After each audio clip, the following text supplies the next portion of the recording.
বন্ধুরা, পঞ্চাঙ্গ অনুসারে এবছর মহাশিবরাত্রিতে একটা শুভ যোগ তৈরি হচ্ছে। এবছর মহাশিবরাত্রিতে একটা শিব যোগ তৈরি হচ্ছে। তো এই শুভ যোগের কারণে এই মহাশিবরাত্রি অধিক বেশি গুরুত্বপূর্ণ হতে চলেছে।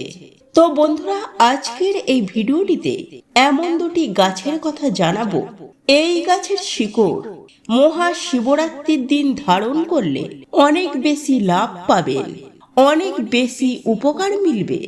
যেমন বন্ধুরা, যাদের সন্তান নেই তারা সন্তান পাবেন, যাদের ধনের অভাব রয়েছে তারা ধন পাবেন। আর বন্ধুরা, যে সমস্ত মানুষ ভূত প্রেতের অশুভ সমস্যায় ভুগছেন তারা এই ভূত প্রেতের সমস্যার হাত থেকে মুক্তি পাবেন। তো বন্ধুরা, আপনারা ভিডিওটি মন দিয়ে শুনুন।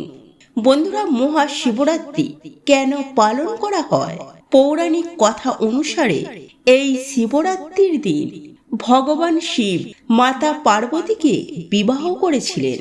এই মহাশিবরাত্রির দিন যখন দেবী গঙ্গা এই পৃথিবীকে নষ্ট করবার জন্য বিশাল জলধারা নিয়ে প্রবাহিত হয়ে আসছিলেন, তখন ভগবান শিব মাতা গঙ্গাকে তার নিজের জটাতে ধারণ করেছিলেন। বন্ধুরা, এটা মনে করা হয় এই মহাশিবরাত্রির দিন ভগবান শিব প্রথম লিঙ্গ রূপে আবির্ভূত হয়েছিলেন। বন্ধুরা, এটা মনে করা হয় এই মহাশিবরাত্রির দিন প্রদোষকালে ভগবান শিব তাণ্ডব করে সম্পূর্ণ ব্রহ্মাণ্ডকে তার ত্রিনেত্র দিয়ে ভস্ম করেছিলেন আর নবীন সৃষ্টির নির্মাণ করেছিলেন। তো বন্ধুরা, এই শুভ সময়ের মধ্যে আপনাদেরকে এই শিকড়টি ধারণ করতে হবে। বন্ধুরা, এই মহাশিবরাত্রির দিন সংসারে যে সমস্ত বস্তু রয়েছে সমস্ত বস্তুই জাগৃত অবস্থায় হয়ে যাবে। ব্রহ্মাণ্ডে যে শক্তি রয়েছে সেই সমস্ত শক্তি জাগ্রত হয়ে যাবে। কেননা বন্ধুরা, এই সমস্ত সংসারকে যিনি ভরণ পোষণ করেন, এই সমস্ত সংসারকে যিনি চালান, তিনি হলেন ভগবান শিব। তিনি এই দিন নিরাকার রূপ থেকে শাখা রূপে প্রকট হয়েছিলেন, অর্থাৎ লিঙ্গ রূপে প্রকট হয়েছিলেন। বন্ধুরা, যদি কোনো মানুষ এই শিবরাত্রির ব্রত রেখে শিবলিঙ্গে কোনো বস্তু স্পর্শ করান, তাহলে ওই বস্তু কিন্তু সিদ্ধ হয়ে যাবে। এবং কোনো ব্যক্তি যদি ব্রত রেখে শিবলিঙ্গে স্পর্শ করেন, তাহলে ওই ব্যক্তির জন্ম জন্মান্তরে পাপ নষ্ট হয়ে যাবে। আর এমন ব্যক্তি মৃত্যুর পর পরমধাম লাভ করবেন। বন্ধুরা, মহাশিবরাত্রির দিন এই ব্রহ্মাণ্ডের সমস্ত শক্তি জাগৃত অবস্থায় থাকে, সেটা দৈবিক শক্তি হোক বা অশরীর শক্তি। বন্ধুরা, এই দিন অনেক প্রকারের শক্তি বাধা থেকে মুক্তি পেয়ে যায়। এই শক্তি বাধা থেকে মুক্তি পেয়ে যেখানে খুশি চলে আসতে পারে, যেখানে খুশি যেতে পারে। এই দিন সকল বাধা থেকে মুক্তি থাকে সমস্ত শক্তি। তো বন্ধুরা, আপনারা দেখেছেন ভগবান শিবের অনেক ভক্ত রয়েছে, ভূত প্রেত পিশাচ। তো বন্ধুরা, এই মহাশিবরাত্রির দিন ভগবান শিবের এই ভক্তরা জাগ্রত অবস্থায় থাকে। বন্ধুরা, এই মহাশিবরাত্রির দিন 12টার সময়, হ্যাঁ বন্ধুরা, রাত 12টার সময় যদি কোনো জিনিস শিবলিঙ্গে স্পর্শ করাতে পারেন, তাহলে সেই জিনিস কিন্তু সিদ্ধ হয়ে যাবে। বন্ধুরা, এই মহাশিবরাত্রির দিন আপনারা কোন গাছের শিকড় ধারণ করবেন, যাতে আপনাদের জীবন থেকে দারিদ্রতা দূর হবে, অর্থকষ্ট আপনাদের জীবন থেকে একেবারে সরে যাবে এবং আপনাদের জীবনে থাকা সমস্ত বাধা থেকে আপনাদের মুক্তি মিলবে। তো বন্ধুরা, ভিডিওটির মূল পর্বে যাওয়ার আগে আমার সকল বন্ধুদের কাছে অনুরোধ রইল, আপনারা মনে শ্রদ্ধা ভক্তি রেখে কমেন্ট বক্সে লিখুন হর হর মহাদেব। আর ভিডিওটি ভালো লাগলে একটি লাইক করবেন। আর আমার চ্যানেলে যদি নতুন বন্ধু হয়ে থাকেন, চ্যানেলটিকে সাবস্ক্রাইব করে পাশে থাকার অনুরোধ রইল। বন্ধুরা, মহাশিবরাত্রির দিন আপনারা প্রথম যে গাছের শিকড় ধারণ করবেন সেই গাছটি হলো শিবলিঙ্গি গাছ। এই গাছের শিকড় ধারণ করা অত্যন্ত শুভ। মহাশিবরাত্রির দিন এই গাছের শিকড় ধারণ করা উচিত, কারণ এই গাছটি স্বয়ং ভগবান শিবের স্বরূপ। যে ব্যক্তি এই গাছের শিকড় ধারণ করবেন ওই ব্যক্তির জীবনে অনেক প্রকারের লাভ পাবেন, উপকার মিলবে। তো বন্ধুরা চলুন আপনাদেরকে জানাই এই গাছের শিকড় ধারণ করলে আপনারা কি কি উপকার পাবেন, লাভ পাবেন। বন্ধুরা প্রথমেই আপনাদেরকে বলি, এই গাছের শিকড় আপনারা তুলে বাড়িতে নিয়ে আসবেন। তারপর ভালো করে গঙ্গা জল দিয়ে ধুয়ে শুদ্ধ করে নেবেন। তারপর শিবলিঙ্গে স্পর্শ করিয়ে এই শিকড় আপনাদেরকে ধারণ করতে হবে। বন্ধুরা এই গাছটির সঙ্গে আপনারা রুদ্রাক্ষের তুলনা করতে পারেন।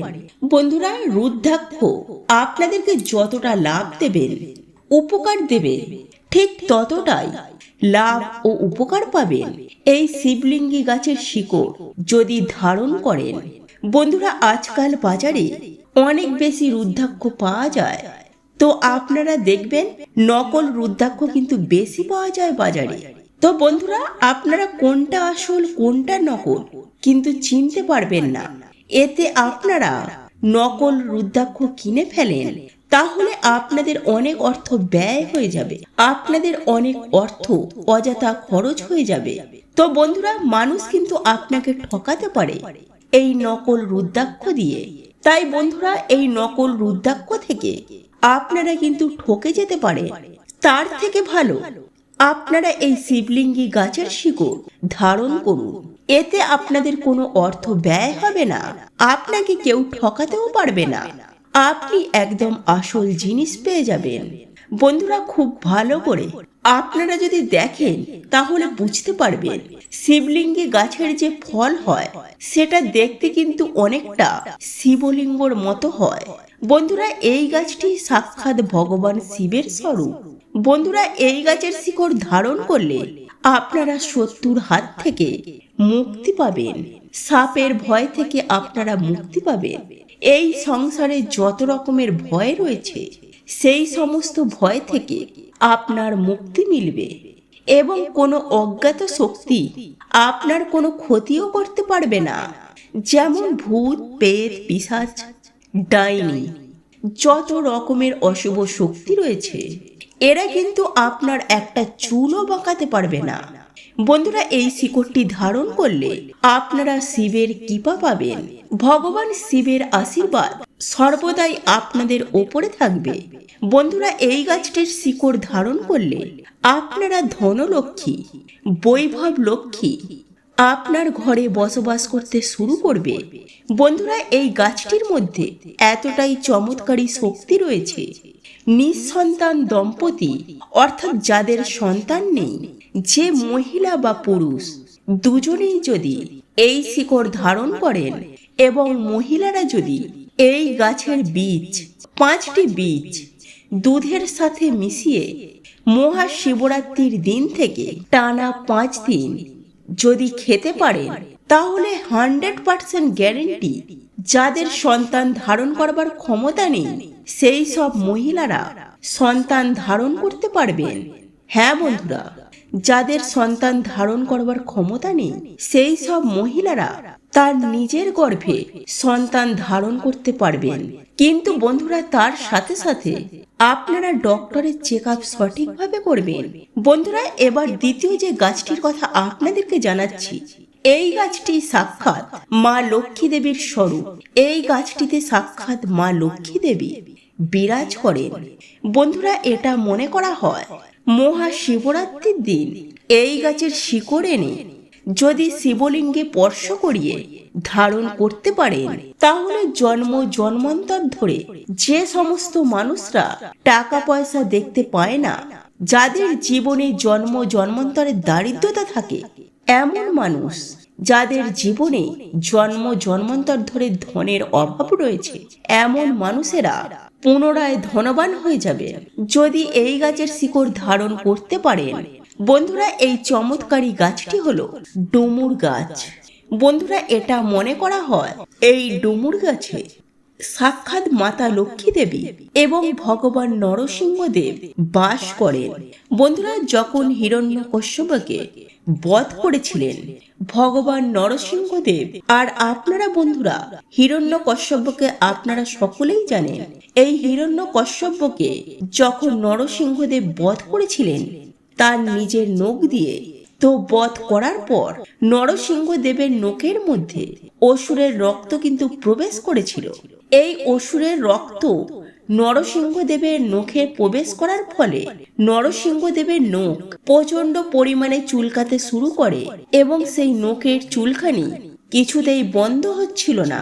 তখন নরসিংহদেব ডুমুর গাছের মধ্যে তার নিজের নখ গেঁথে দিয়েছিলেন। ডুমুর গাছের মধ্যে যখন নরসিংহদেব তার নিজের নখ গেঁথে দিয়েছিলেন, তো তখনই কিন্তু নরসিংহদেবের নখের চুলকানি বন্ধ হয়ে গিয়েছিল এবং ডুমুর গাছের মধ্যে নরসিংহর নখের লেগে থাকা অসুরের রক্ত প্রবেশ করেছিল এবং ডুমুর গাছের মধ্যে অসুরের রক্ত প্রবেশ করার ফলে ডুমুর গাছের প্রচন্ড কষ্ট হচ্ছিল। তখন ভগবান নরসিংহদেব ডুমুর গাছকে আশীর্বাদ দিলেন যে আমি স্বয়ং তোমার গাছে বসবাস করব এবং মাতা লক্ষ্মী দেবীও তোমার গাছে বসবাস করবে, আর যে মানুষ তোমার ফল খাবে, তোমার ফল ঘরে রাখবে, সেই মানুষের আমি সমস্ত রোগ ব্যাধি থেকে মুক্তি দেব। বন্ধুরা, ঠিক এই কারণে মানুষের কিন্তু ডুমুর ফল খাওয়া উচিত এবং ডুমুর ফল ঘরে রাখা উচিত। বন্ধুরা, ডুমুর গাছে সাক্ষাৎ নরসিংহদেব এবং মাতা লক্ষ্মী দেবী বসবাস করেন। যে মানুষেরা নিঃসন্তান রয়েছেন, সন্তান ধারণ করবার ক্ষমতা যাদের নেই, তো আপনারা মহাশিবরাত্রির দিন এই ডুমুর গাছের শিকড় বাড়িতে আনে তারপর এই শিকড়টিকে ভালো করে ধুয়ে নিয়ে গঙ্গা জল দিয়ে শুদ্ধ করে নিয়ে শিবলিঙ্গে টাচ করুন। হ্যাঁ বন্ধুরা, তারপর এই শিকড়টি ধারণ করুন। বন্ধুরা, একটা কথা জেনে রাখুন, এই ডুমুর গাছের উপর পূর্ণরূপে অধিকার রয়েছে শুক্র গ্রহের। শুক্র গ্রহ স্বয়ং এই ডুমুর গাছে বাস করেন, আর শুক্র গ্রহকে ধন দৌলত প্রদানকারী গ্রহ বলা হয়েছে। আর শুক্র গ্রহ হলেন ভগবান শিবের পরম ভক্ত। এই ডুমুর গাছের শিকড় ধারণ করলে সন্তান প্রাপ্তি হবেই হবে। বন্ধুরা, মহাশিবরাত্রির দিন একটি লাল কাপড়ে ডুমুর গাছের ফল ও শিকড় বেঁধে আপনার বাড়ির মুখ্য দরজায় ঝুলিয়ে দিন। তো বন্ধুরা, বিশ্বাস করুন, ধন এত স্পিডে আপনাদের হাতে আসতে শুরু করবে যেটা আপনাদের ধারণার বাইরে, যেটা আপনারা কখনো ভাবতেও পারবেন না। বন্ধুরা, আপনাদের জীবনে ধনের বর্ষা হতে শুরু করবে যে কোনো না যে কোনো দিক থেকে, কারণ না কারোর মাধ্যমে আপনাদের হাতে ধন আসবেই আসবে। বন্ধুরা, এই শিকড় ধারণ করলে আপনারা আপনার শত্রুর হাত থেকে মুক্তি পাবেন, সমস্ত বাধা বিপত্তির হাত থেকেও মুক্তি পাবেন। তো মহাশিবরাত্রির দিন এই শিকড়টি হাতে নিয়ে আপনারা মহামৃত্যুঞ্জয় মন্ত্র 108 বার জপ করবেন। আর এই শিকড়টি হাতে নিয়ে এই মন্ত্র জপ করলে শিকড়টি সিদ্ধ হয়ে যাবে। তারপর এই শিকড়টি আপনার শত্রুর বাড়ি ফেলে দিয়ে আসবে। দেখবেন আপনার শত্রুর সর্বনাশ হবেই হবে, আপনার শত্রু একেবারে গোড়া থেকে সমাপ্ত হয়ে যাবে। বন্ধুরা, এই শিকড় ধারণ করলে সর্বদাই আপনাদের ওপর স্বয়ং দেবাদিদেব মহাদেবের আশীর্বাদ থাকবে। ওনার কৃপা দৃষ্টি সর্বদাই আপনার ওপর থাকবে। আপনার শত্রু আপনার একটা চুলও বাঁকাতে পারবে না, আপনাদের ওপর কোনো বাধা বিপত্তি আসবে না। আর যদি আপনাদের ওপর বাধা বিপত্তি আসে, তাহলে স্বয়ং ভগবান শিব সেই বাধা বিপত্তি স্বয়ং হরণ করে নেবে। তো বন্ধুরা, আজকের মতো ভিডিওটি এই পর্যন্তই। আপনারা ভালো থাকবেন, সুস্থ থাকবেন।